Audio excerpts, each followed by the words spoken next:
cabinet itself, yes.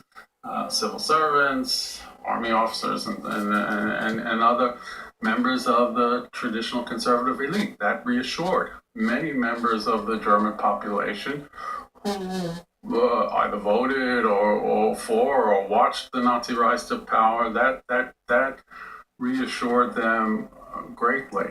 But then very quickly, the Nazis moved to create a dictatorial system. The Weimar Constitution, by the way, was never abolished in the 12 years of the Third Reich. It was ripped to shreds. It was ripped to shreds in practice by the Nazis' use of violence and by clever political maneuvering. Hitler was seen as a Munich rabble-rouser, self-obsessed.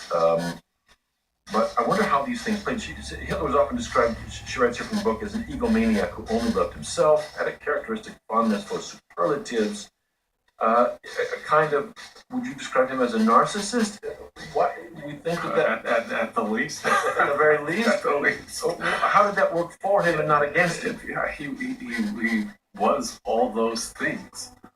But he also, as I mentioned before the break, had very fine political instincts and could tap in, especially after the onset of the Depression, could tap into the discontent that so many Germans felt because of the economic crisis, the political paralysis, and so on.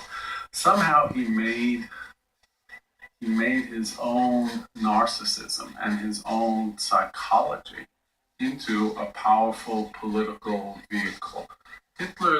One of Hitler's other biographers, Ian Kershaw, has written that at some time, he believes, probably 1937-38, Hitler came to believe himself all the superlatives that were said about him. He came to believe indeed that he was the embodiment of the German race and that the destiny of the German race was inextricably entwined with his own being and his own personality. I think Kershaw is right on that. I think up to a point, probably 1942, when the war started going against Germany, Hitler was able to parlay that into powerful political support, but not universal support. Again, we always have to remember that.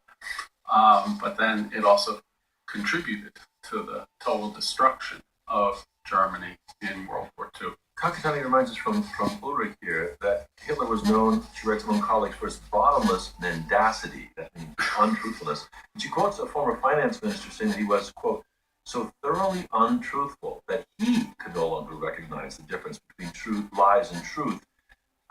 Editors of one edition of Mein Kampf, she reminds us, described his famous book, Mein Kampf, as, quote, a swamp of lies, distortions, innuendos, half-truths, and real facts.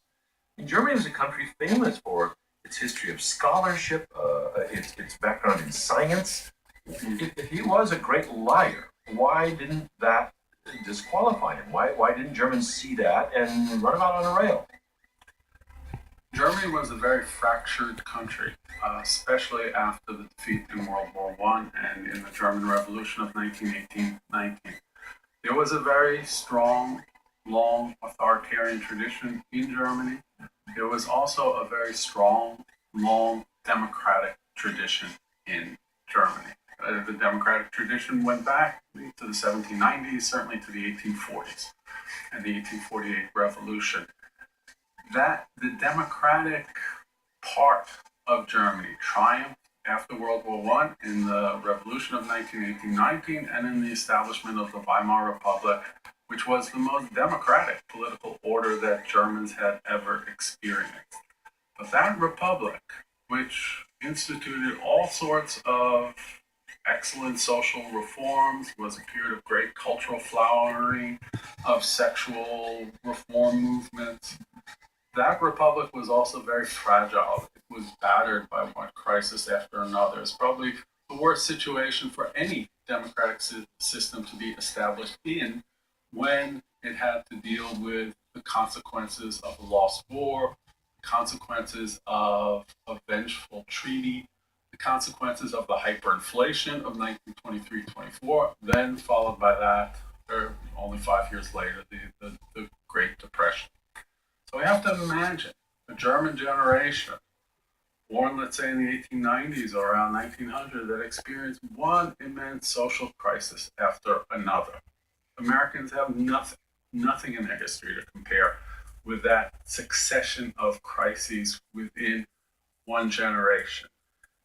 So when you understand that, you can understand why people were looking for some kind of solution. So Ulrich writes, and I'm sure you would agree that it was Germany was in much worse shape than the United States. It was in these days, of course, it was in bad shape. Yet Hitler talked about it in very, very dark terms. He talked about leading Germany to a new era of national greatness. And Ulrich says, it was better to paint the present day in hues that were all the darker. Everywhere you looked, there was only decline and decay.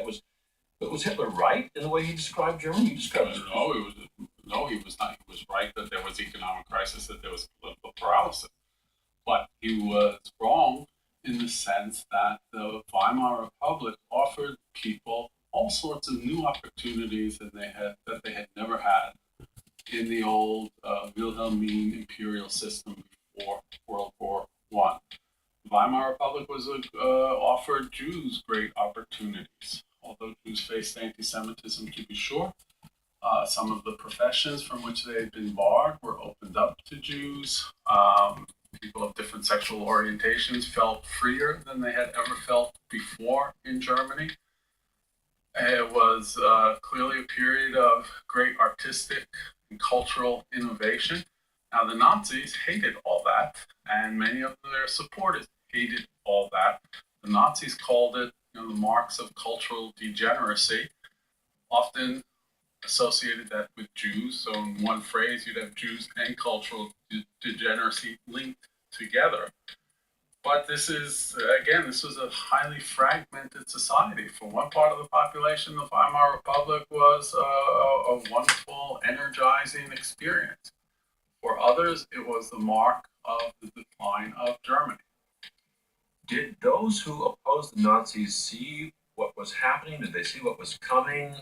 Why were they not more effective in opposing? Almost no one coming.